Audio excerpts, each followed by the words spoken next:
Ladies and gentlemen, welcome back to the Nordic Championship 2019 summer season, brought to you from the Monster Energy DreamHack studio. Earlier this week, we kicked off the event with some fantastic Nordic League of Legends, and there's plenty more heading your way. Joining me on the caster desk tonight to cover today's matches is none other than Trouble Inc. How are you feeling? Oh, thank you so much for having me. I'm really excited to be here. I mean, the two best of threes yesterday were very eventful, and I can't wait to see what's going to happen today because we've had a little bit of intel on what might be happening from now on from the teams and what they've showed us so far. But let's have a little look at the standings. So we talked a little bit about it, me and you, Landsminot, obviously off stream, about the standings and what we've been seeing so far. We see the Danish and Finnish dominance so far. Both the Danish teams claiming, the top two spots, and right under there's the two Finnish teams. And of course, let's look at the schedule for today because we do have two fire games. Our first game of the day is going to be Falkn versus Neon Esports, and our second game of the day is going to be Nordic DNB versus Copenhagen Flames. And let's mainly focus, Landsminot, on the first best of three that we're going to be seeing. And I'm going to let you take it over and tell us a little bit about Falkn. Oh, absolutely. Yeah, the games today are going to be pretty great. Falkn, previously known as Östersunds FK, you might recognize them from the last season of the Nordic Championship. They're right for a second time now, this time as the Swedish second seed after failing to translate their group stage undefeated streak into a final win versus the final tribe. The team does look different since it's Östersund's FK days when they made it to the semis of the Nordic Championship Spring and lost to Ventus. They have had roster changes since, and some of them as recently as during the SEL playoffs this season. With that said, there are indeed question marks around Falkn right now heading into this event. A lot of progress has to have been made for them to achieve the success of Spring. And just 2 days ago, they did defeat Dusty, the Icelandic second seed, 2-0. How much that tells us about their strength is questionable, considering the regional strengths and how they compare to each other. But a 2-0 start nonetheless. And going up against them today will be Neon Esports from Finland.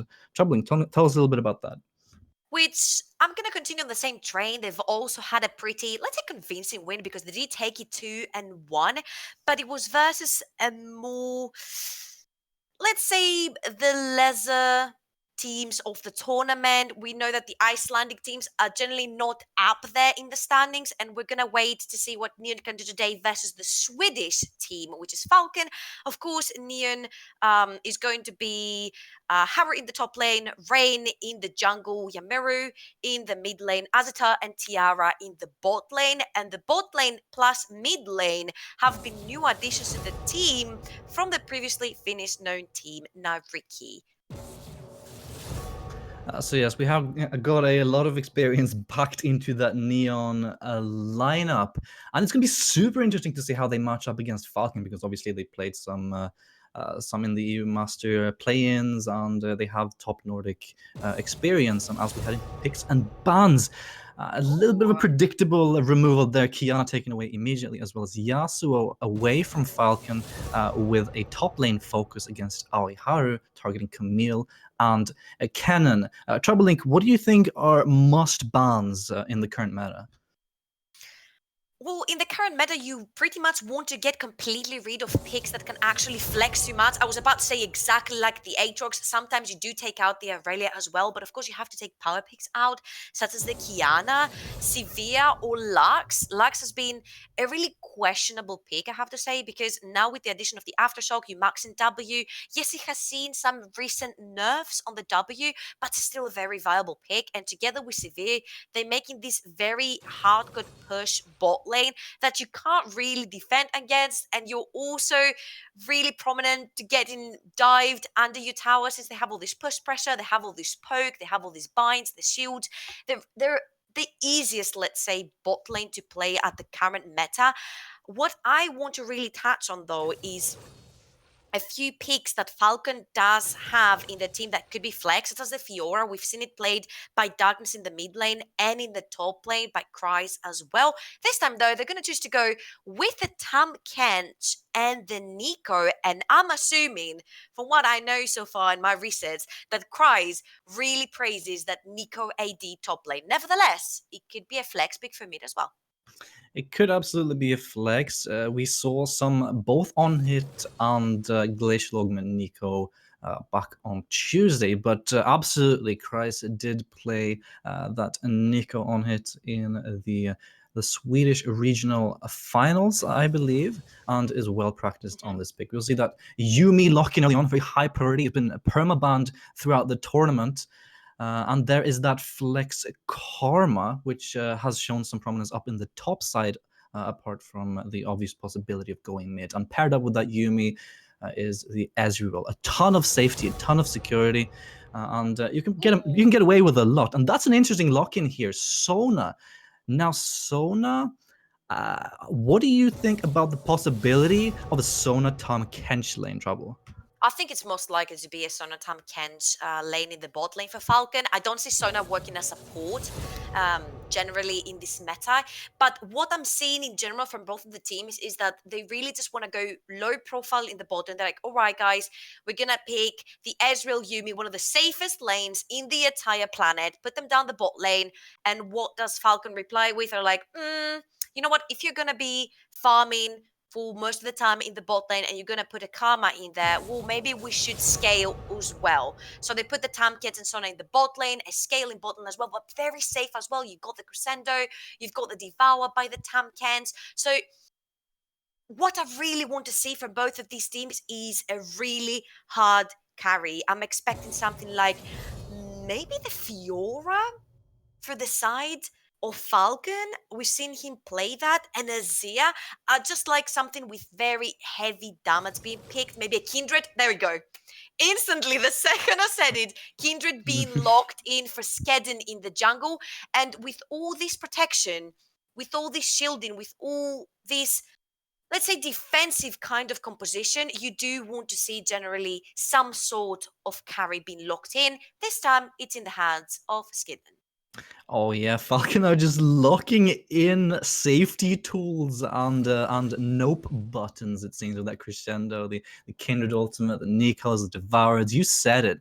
Hard carries on the way. Hyper aggressive jungler locked in for Neon here with that Xinsha, who synergizes very well with both Karma as well as that Yumi. The shield breaks of patch 9.14 are not live on this tournament round. By the way, we are playing on 9.13, so that doesn't exist, and that's a Corki right there. Loving so more this. safety, but some serious scaling also. As soon as Corki picks up his key items, he'll be going hard.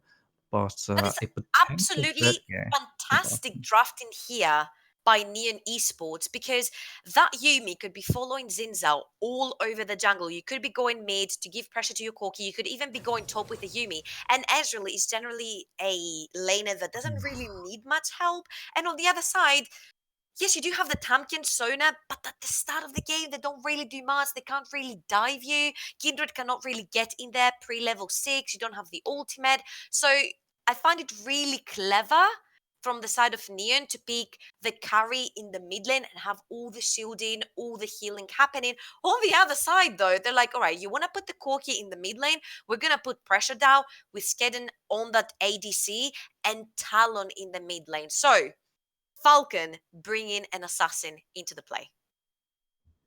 Oh man, Falcon with the Talon lock-in. I mean, Darkness is known as a hyper aggressive melee carry type of player, right? But locking in that Talon into the composition that Neon Esports has drafted themselves can seem counterintuitive. But then again, you have to ask yourself, Trouble, right? That who is supposedly going to answer that Talon whenever Falcon decides to just send him away, split pushing in a side lane? Are you going to send the Corki there alone and just sit versus the permanent Talon pressure that's going to exist? Yes, Talon can roam around, but there's always going to be that big question right in front of them. How do they deal with the Talon without putting too much at risk. I think the reply here will have to be Tiara on the Yumi. And of course, a lot of the pressure falls on Rain as well. He has to be there when Talon leaves the lane. And immediately, of course, there needs to be communication. Talon leaves the lane. Ultimate panic. He doesn't even have to Oh yeah. actually leave the lane. All he has to do is go into fog of war, and immediately every single lane gets alerted.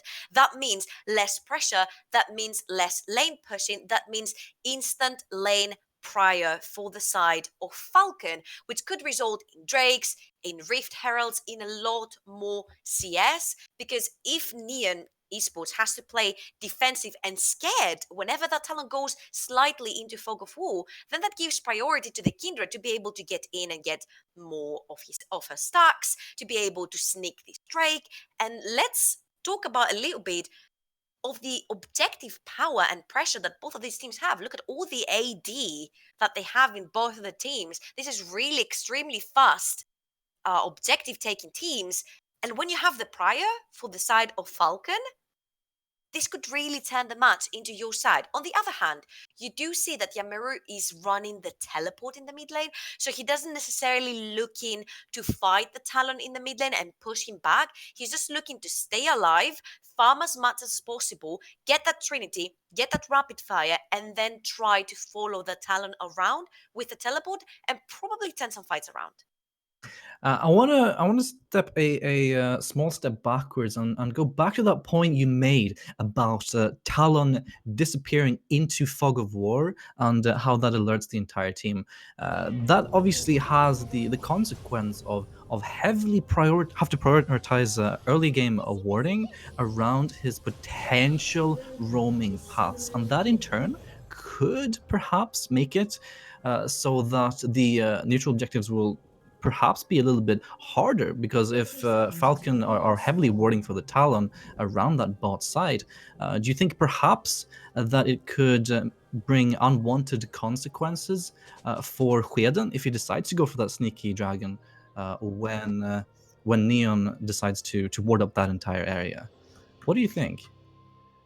It could potentially play a role, but there's also the other side of the coin where it says, okay, maybe somehow darkness has sneaked through the vision, has jumped through the right walls that we've not warded, or we don't know where he's going. And like I said, all he needs to do is take a step towards fog of war, and then the whole team needs to get alerted. Because a Talon with, I'm guessing he's gonna rush some sort of mobby boots to be able to actually not just disappear and pretend he's a threat, but actually be a threat and catch Neon Esports off guard.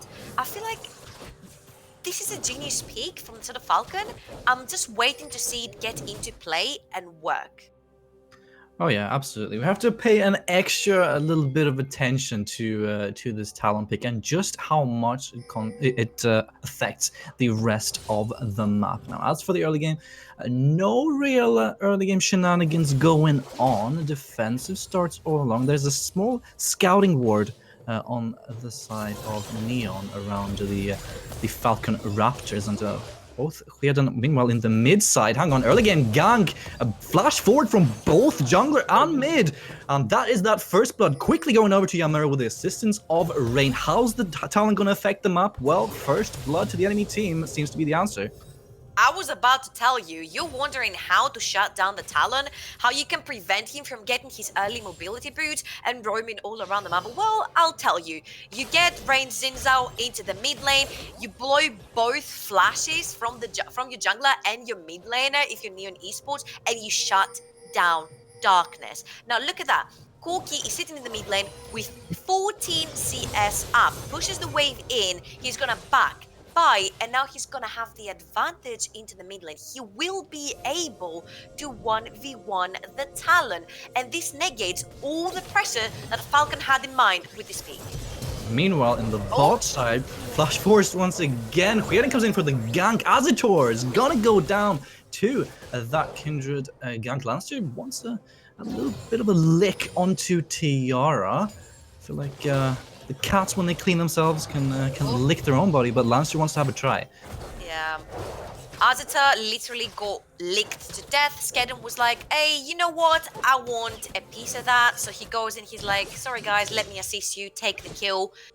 And this is actually excellent because we talked about this before. Skedden is the one that's going to be the carry of the team. So if you can donate him early kills and give him the pressure, that is absolutely amazing. He gets the mark in the bot side river as well from the Skull Crab. Everything is going peachy so far for Falkn with the reply of the kill as well and one-on-one for everyone.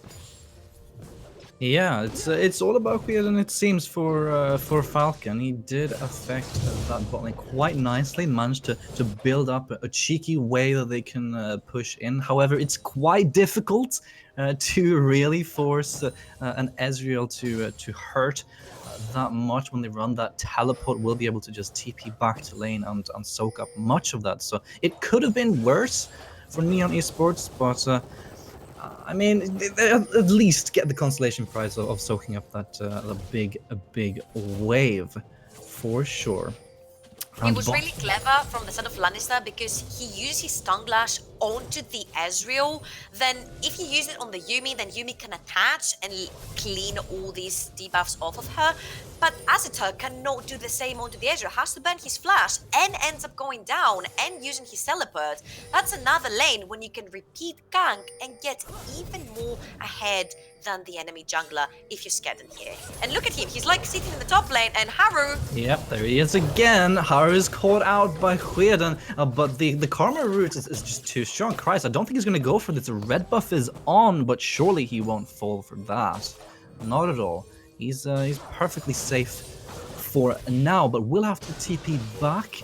And that means that Kryze has the big advantage as Falcon is now focusing on that dragon.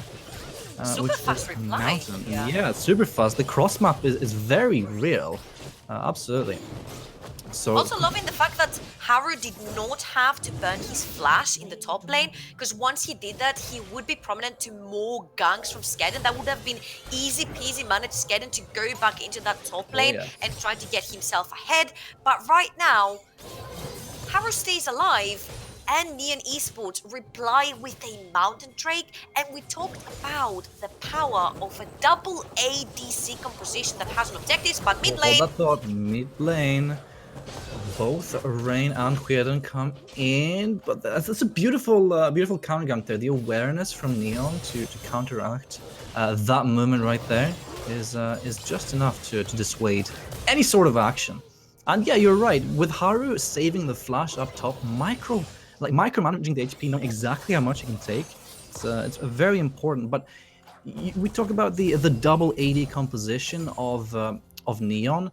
I mean, you have to take into consideration that Kryze will be acting like a secondary AD after Hueden's Kindred also. So there is some snowballing power there with the neutral objective taking from those members. Usually when you're going for the Nico top lane like Kryze is doing here, but hold on, bot lane. Bot lane. Lance just caught out. Rain gets the knocker, but that's a massive Tamken shield. And it's actually Hueden who picks up the kill onto Rain, and the return is there. Azita and Tiara trading back. He gets the TP from Yameru, I believe. Are they going to keep on pushing for it? Unlikely. Yameru tries to get, the beautiful rocket snipe. Threads it right left of the minions and hits Hueden to the face. Picks up a big one. Hey, teleport, all worth it in the end. I thought that the teleport might have been a little bit late. I thought it was mostly defensive to stop whatever shenanigans Falcon wanted to do down the bot lane, but Yameru actually manages to snipe away Skedden. That is absolutely worth it. 2-0 for him, 150 gold bounty onto his head. Shin completed, and Darkness is down in the bot lane. Yeah, bot lane is the name of the game, isn't it? Darkness fishing for something, see if he can perhaps influence. But part of Darkness moving around is, as you said, abusing that fog of war and just showing that he's willing to roam down. So in the future, when he steps into fog, that'll be much more of a threat, since he's shown that he's absolutely willing to go the distance. We were talking about them. the fact that both the bot lanes are very, defensive. They're just going to sit down there. They're going to farm away. They're going to be, 30, 40 minutes into the game. They're going to be like, hi, we're here. We were the bot lane all along. I know you didn't see us all game, but we're here now, to participate and play in this 5v5 game. But it's all been turned upside down. All of the action has happened in the bot lane, I'm sorry. And the two winners, let's say, in quotation, have been Skedden from one side of Falkn and Yameru on the other side for Neon Esports. Now, the thing is that by Yameru being so far ahead, we have the wrong one. Mid lane. Yameru and Darkness pick a fight against each other, but it's Rain who flashes in once again, a repeat of that first blood kill, remember. And Rain picks up his first own kill of the game, and Yameru is looking strong with kills, assists, and a CS lead on the board. This is turning into the Yameru show. I mean, this is kind of repeating exactly what you said, the first blood where everybody flashes. This time it's not Yameru flashing into us, this is jungler. It's Yameru flashing away, scared for his life, and Rain coming in for the kill, securing another kill onto Darkness, trying to get this Talon as far as possible. And Who still has flash, by the way. Exactly, Darkness still has his flash up, and don't forget, even though Yameru is 2-0 and ahead in gold, you can see how Darkness can put down this pressure onto this 1v1 in the mid lane. So this Talon assassinate potential is still there, but bot lane is again. The flash forward by Namix, but Azator has the reactions right there. It's very telegraphed from Quiddens, running down the river, and Namix was looking for it, just running past the minions to try to go for that flash crescendo. And speaking of the Sona Tahm Kench lane, tell us a little bit about how the Sona Tahm Kench is actually supposed to work down here.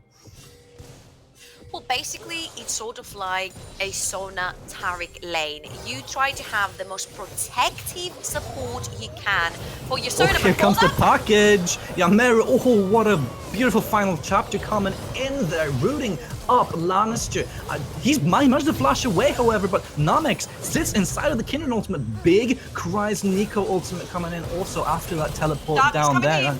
It's all about the bot lane. How long are Neon going to stick around? Because as you said, Darkness is coming in. He has his ultimate. He's got his flash up. And Neon are being baited like there's no tomorrow. This big flash forward. AoE damage is very real. That's 2 kills quickly going over Falkn. Both Yameru and Azator now dead, with only Nico utility and Rain sticking around under turret. They're trying to look towards like seeing and prodding what's going to go around with this dragon now, but surely this should be a Falcon pickup. Hang on, right, they're waiting around. Rain going on to Lannister. Actually, they haven't had enough. There's the big knockup. No mana. And remember, Azator TP'd back in. You cannot disregard the Ezreal. Once you push him back, once you kill him off, once he's up again, he'll be able to just TP back to lane and assist in the fight. And when all said and done, it's not going to be a Falcon Dragon. I feel like that was a little bit of a miscommunication from Falcon, because they did have the teleport advantage in the top lane. Kryze comes down, then keep your members down the bot lane. You grab 2 kills. First secure the Mountain Drake and then send the members back to their respective lanes. Here comes the lane switch now from the side of Falcon. But on the other side, you're forfeiting yet another Mountain Drake? Yeah. I mean, they're giving that up pretty much for free. Surely Neon has enough time to... Oh, hang on. There's that ultimate from Lannister, forcing Haru's flash finally. Haru's been so conservative with that summoner spell. Finally has it forced, and that...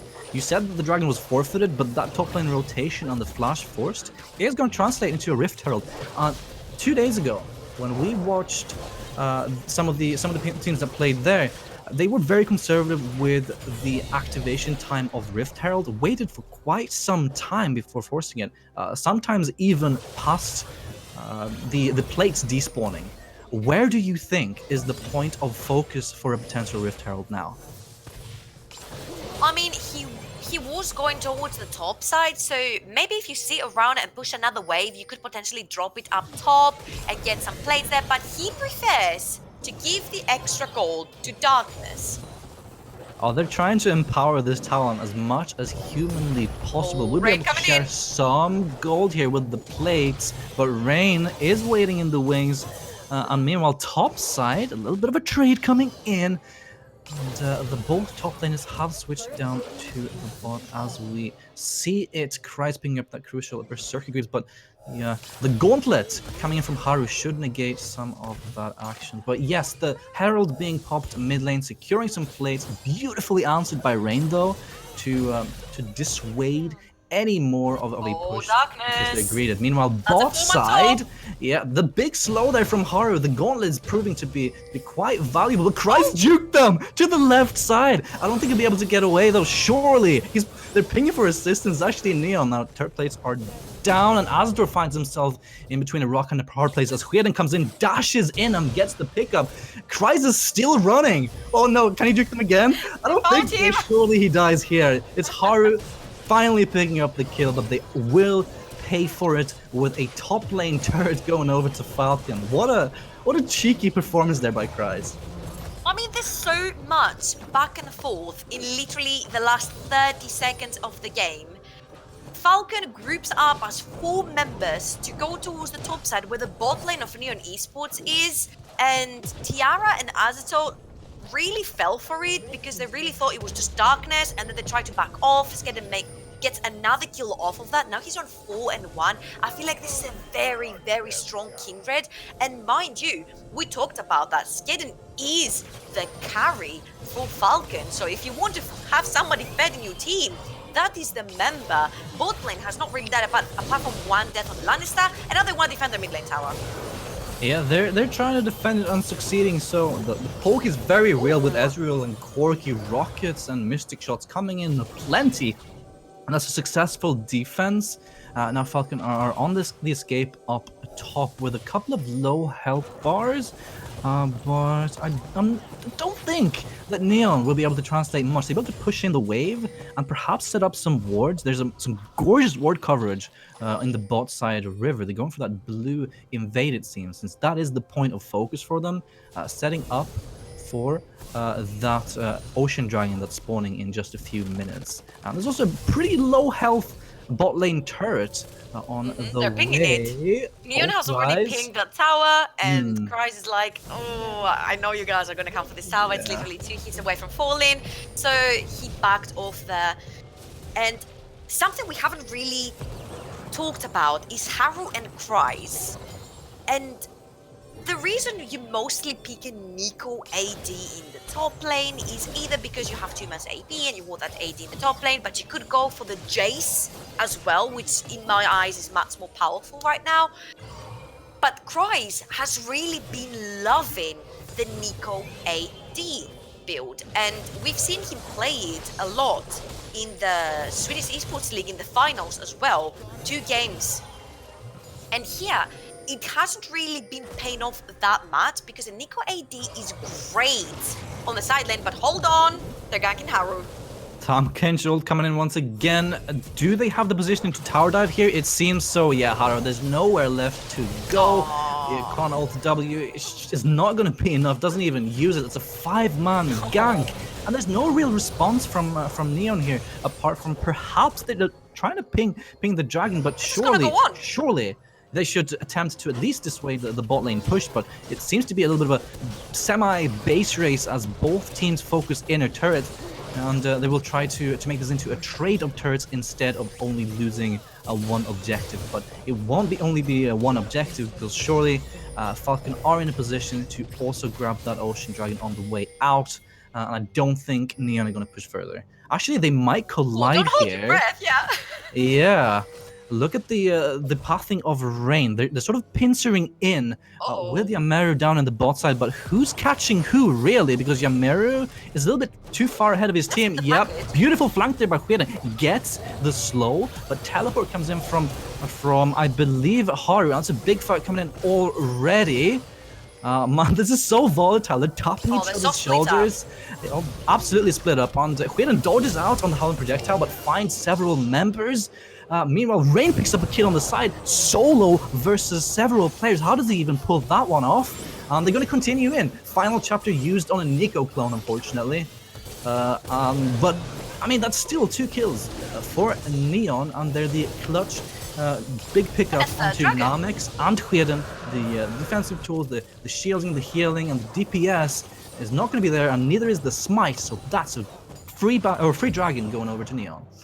I love the mindset and the strategy that Falkn want to run. They've got the right idea. Okay, guys, let's push 2 towers. They're not defending. They might take our mid lane tower, but then we can come back for that dragon because they don't have another wave to push mid lane. Yeah, but we could get, like you said, pinched in between all of the members. And remember, Kreis is not an AP Nico. He's not built to teamfight. He doesn't have a front line to teamfight with. So back when we could see the Nico in the bot lane playing the ADC part, you would literally have like 2, maybe 3-man mid shields in front of you and some sort of AP-ish mid laner on the side.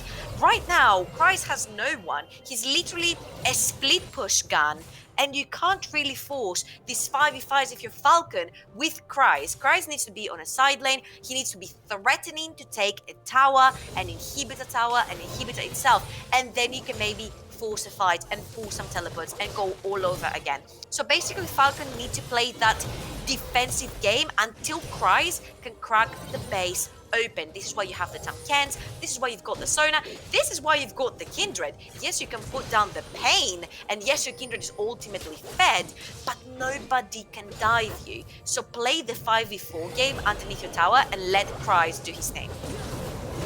Oh, they're definitely play at least the 4v4 game here, because Darkness quickly picks up Rain, and that's a smite unavailable now for 30 seconds. Gets absolutely annihilated, and Falkn are setting up the dragon, but aren't going to start it. Namix was feeling it, but they aren't going to commit here. Both top lane is still down on the bot side. Kreis has teleport advantage, and Darkness is also split pushing up the top side, catching that wave. So they're regrouping here, playing around with their defensive tools. As you said, it does mean that it's difficult for Neon to do much against a grouped Falkn, even as 3 or 4 members, and at the same time, Falkn with this Kindred.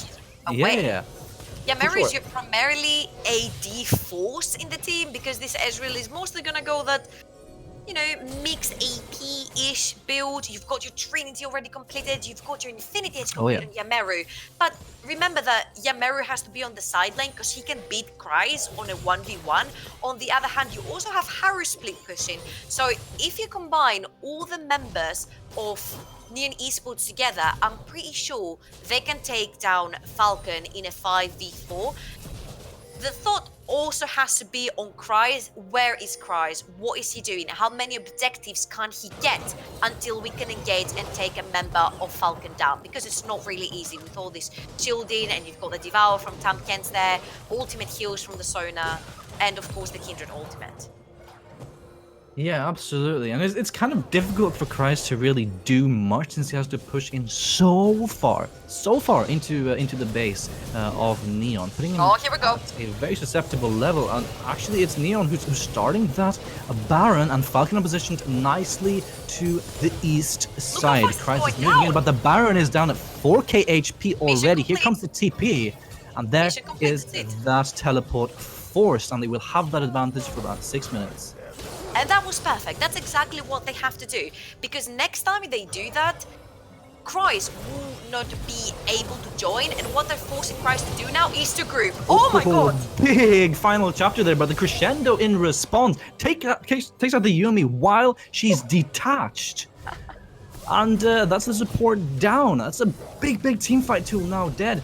And the mid-outer turret, the final one standing on the side of Neon, is the one focused now. But Haru also dies after some splendid CC chaining going on, and they start to move up towards that Baron. There are a couple of TPs available on Yameru and Azator, but they have to have the setup also. They have to find the windows, and can they do it? The Baron has been started. There's pink ward control, there's scuttle control, there's the true shot barrage just to scout and to chunk a little bit. I mean, the poke is coming in. The poke is very real, but that Baron is going down for sure. Finally, Lannister has enough, flashes forward onto Azator, but Rain, after going in, finds himself with a grey screen, darkness on the left side. It's trying to kill off Tiara, but finds himself 1-2. And there is darkness. Yet Falkn kill all around younger, moving this from the side of Neon. So it's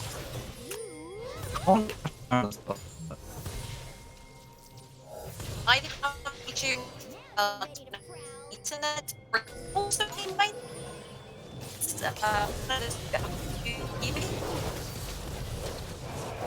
Oh, 1 second. There you go. I think you can hear me loud and clear. And we have another fight on the Infernal Drake. Take it for now. 1 second. So, we do have the first secured Drake for the side of Falkn. And I was about to say that it was the perfect move from Neon Esports to push a fight in the mid lane, but now they're pushing the fight onto the Baron. And remember, that's a double Mountain Drake team. And there it is. Just in for the AoE, but Rain secures it. He's gonna pay for it with his life, as is Haru. Azitor and Tiara are also there on the left side, but will be able to get out, and that is the Baron going over to Neon.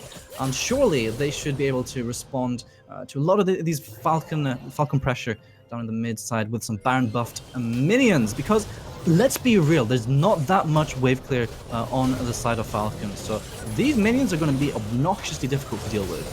Oh, 100%. And remember, you cannot leave Baron out of your side for 2 seconds with a triple AD team with shields and heals, and let's not forget double Mountain Drake. You saw how fast Neon Esports took down that Drake. Now all they have to do is group into the mid lane, and I found back when they took the tier 1 tower in the mid lane from the side of Falkn, I found it a great idea that they wanted to pressure a fight. You know, Darkness was right in front of them, he couldn't flank, and Christ didn't have a teleport, so that meant he had to group up, and he's not that great into a team fight. Right now, though, we do have the split of the buff. On the other side, Haru does have the teleport to join his team if he needs to, and let's see if this is going to cause a big 5v5 fight. Christ is coming in with the flag, but as you said, he's not that good in team fights. He gets the root, and Rain gets crescendoed, forces that stoppard. There's Darkness completely one-shotting Azitor, but he also goes down at the hands of Rain, who seems to be surviving these fights way longer than I would expect. Haru and Tiara are the next ones to fall, and this is looking to be a delayed half-ace at least.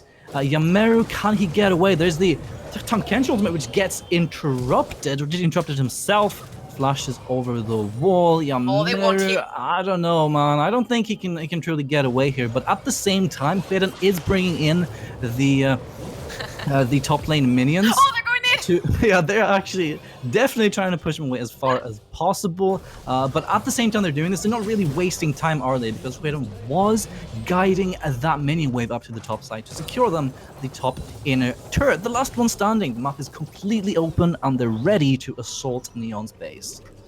Welcome to Sona Late Game, ladies and gentlemen. She does not go down, she does a ton of damage, she keeps her team alive, and she enables that 6, 2, and 7 Kindred in the hands of Skedden. Also not to mention that Kryze is almost on his 3rd completed items in that 4, 1, and 6, and the 3 key members that we said needed to go to do well, they needed to be fed. That's exactly what they're doing from the side of Falkn. All 3 of them have bounties on top of their heads, and the only thing Neon can actually wait for right now is maybe to make a pick, grab the next Baron, and stall the game. Try to get that core key into completed items, have your Ezreal do the same, and pray your shields and heals are enough to withstand the damage and to keep Rain alive, because that's your only front line. And Rain has been staying alive for such a long time. All of these fights that Yuumi and Karma Peel is proving to be very, very valuable. I mean, he lasted for so long up in that top side. It took ages before he even looked close to dying. And obviously, Falkn, there were some question marks earlier on in this game with the jungle pressure coming in from Neon and with the cross maps and everything, as well as Haru surviving on Slither's HP and the focus of Falkn not really paying up. But in the mid game, it seems to be. And it's a beautiful crescendo to catch out Rain. The Xincha ultimate brings him back from the brink of death, however, and Trisha Barrage tags 4 people. But that's a gorgeous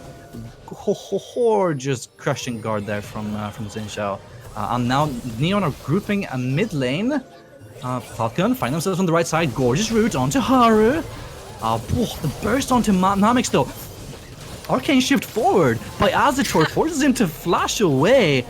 What is going on? Yameru with the poke. Can Neon even translate this? The health bars are questionable inside of Falkn, but the cooldowns are the same for Neon. Instead, they're gonna back away, realize that there's a wave pushing into their base. And now it's a teleport coming in from Kreis, I believe, and while Neon are focusing that Infernal Dragon, Kreis will be pressuring the inhibitor turret, will be able to crack it. There's that 4-man unit, as you talked about, from Falkn, trying to play distraction. Yameru has a potential back here if he wants to, but he's just straight up not doing it. Kreis is allowed to free push.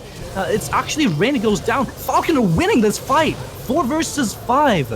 It's only actually 2v2. Yameru is huge though. Tiara and Yameru going strong. And there's Namix dying finally to the auto attacks, but Kreis is continuously pushing. He's still down there. Finally we get the recall from Yameru there, but both of the Nexus turrets are actually going to go down. That's an open Nexus for to be Falkn. honest with you, Lance me not, if I was Falkn, I'd say worth. You can kill all 4 members. You can kill all 5 members if that results on every single tower that stops you from getting to the Nexus going down. That is a free game from here on, because there's nothing that stops you from getting that Nexus. Baron is going to be spawning in less than 30 seconds and everyone needs to be there. I'm sorry, it's actually spawning in 2 seconds. It's up right now, and as you can see, all teams are running there. Only Kreis does not have teleport, but I think Falkn have maybe given the signal for Kreis to stay maybe in the bot lane. Yeah, I think you perhaps try to recall and play a little bit safe now. We saw Falkn ping those wards that they placed deep inside of Neon space. There's still one ward standing behind that mid inhibitor. There is the potential for a TP play later on. They can't leave. But for now, they are on that Baron. There's a 2-shot barrage to scout once again, but Neon are nowhere to be seen. This is absolutely free for Falkn, and they secure the 2nd Baron of the game, this time for their own team. It's really hard to leave the base. You have no vision at all. Prize, and you could be getting doubled up in the base with Namex TPing in and Kreis at the same time. 1 crescendo will be enough. Sona has so much AP and the Sheen, and Kreis' auto attacks hurt so much, not to mention the 3rd auto that hurts even more. So you can't really, go out and try to get the Baron while you could be getting double mount into your Nexus, and that could mean good game over. So right now they have to stay back. They're 6,000 gold down. They have to try and defend against the Baron of Falkn. And that is going to be difficult for sure. I mean, they have some wave clear, but then again, a Karma clearing Baron minions? I don't think so. And with that Nico and Kindred's AD threat, meanwhile on the bot side, actually gets killed off by Yameru. Beautiful there, before he even had any help, I believe. The shield is massive, but that was all on him. And that dissuades Falkn's push. So how do you deal with the Baron up siege? You remove one of the members and say, hey, we're 5v4, back away. Darkness might have overestimated a little bit his damage and underestimated the damage of Yameru with 7, 2, and 4 items into his inventory. That's not a corgi you want to be messing with, because literally Yameru 2 short darkness meanwhile, right on the there. bot side, he takes the second one. Wow, definitely underestimating him. This time it's Kreis' turn. Doesn't even have. He's actually going for a crit Nico build. I was going to say no Wit's End or anything, no magic just to deal with this super strong Corki, and Yameru's having a field day. I mean, to be honest with you, this specific Corki build talks to me more AD-wise than AP-wise. Sure, Corki does a ton of mixed damage, but that is a pure AD build onto the Corki. He is your ADC now. The Ezreal is mostly pure poke machine, get somebody down, so maybe Rain can jump in, and then we can have Yameru clean up. Now, Falkn should be scared, because they were able to keep back all members of Neon Esports while Kryze was taking the base. Kryze teleport is not up yet, and you can see how Neon Esports are pinging the base, like, guys, we need to chill back. Maybe they don't have the exact timing on the teleport of Kryze. They're like, okay, it's coming up in just a little bit. We cannot risk that. You know, Darkness can go into Invis. Sona can TP in. They could literally like one-shot our Nexus. So they need to play back right now. And from the side of Falkn, you can see that the American put down so much damage, so they have to be scared on how they're going to play this team fight, where they're going to send Darkness, and how he's going to find the flank for it to work and get Yameru down. I think once Yameru is down from the side of Neon Esports, then Falkn has completely made it into it. Absolutely, and you see just how scared they are with the amount of pink wards they're willing to put down in their own base just to clear out any potential threat of a TP in. Actually, we did see a ward from Falkn still surviving with that bottom right pink ward or control ward for quite some time, just because it was right behind that little boulder that exists. But so much defensive, such a big defensive mindset now on Neon. They have to play around all these different creative ways that Falkn can use to attempt to end this game. I mean, both top and bot lane inhibitors are straight up open. There's just no room for mistakes here. Oh, Azita, feels bad, man. Your support has just left you for another ADC. We see that everyone is kind of playing against Yameru, and even only him cleaning anything like the waves, the words, anything that comes in. So I think next Baron will determine what's going to happen in the game, because now you do have two inhibitors. I mean, you do have all three inhibitors if you're Neon Esports, so you could potentially get out of the base and try to contest the Baron, but then if Kryze TPs close to your base, and there are two wards that Kryze can't TP to and get back into the base and at least break the base, you know, open again, get just one of the two inhibitors while you're trying to defend the Baron. If they can stop your TPs from there, or they can even fight you, then Kryze could potentially end the game. Getting only one of these inhibitors would do so much also, because that obviously opens up that open nexus for a further potential cheeky little maneuvering into the base once again. So Kryze can, yeah, she's already doing that. And Yameru is here with Tiara. This could potentially be a 2 versus 2. Actually, holds that for Horus here, yeah.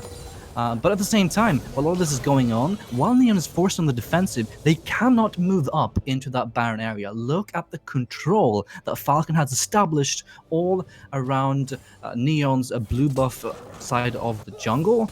And if they just keep that top and mid wave pushing in, they should have a free Baron right on the horizon. I think what's going to happen here is Falkn are trying to pressure Neon to check for the Baron, and then they're going to have both Darkness and Kryze in the bot lane trying to end the game, potentially with a Namex TP in as well. Because I'm pretty sure getting the Namex and actually 2-man the Baron right here, and maybe this is exactly what they're going to do. Yeah, they're starting now, and only Harry's in the bot lane. Yeah, Darkness and Kryze are trying to push into Haru, forces a recall, or a recall start at least, by Yameru, but this is still going on. Actually, I mean, Darkness and Kryze are up there. Haru gets annihilated down bot lane, but it's a return kill by Yameru, flash forward by Kryze.